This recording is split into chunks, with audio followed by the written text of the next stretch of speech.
সদাগর মশাই, বলো বামন ঠাকুর। বিয়ের কাজ পড়াতে পড়াতে আমার একটু তেজ পাইয়া দিছে, তাই না ছাড়ছাই আমার মনে করেন খাল তুলে হালাইছে।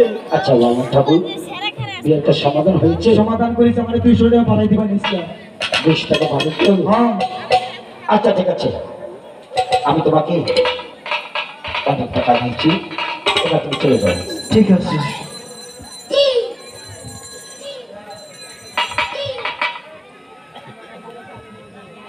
মা, মা গো, এবার তুমি আমাকে হাসি মুখে বিদায় দাও।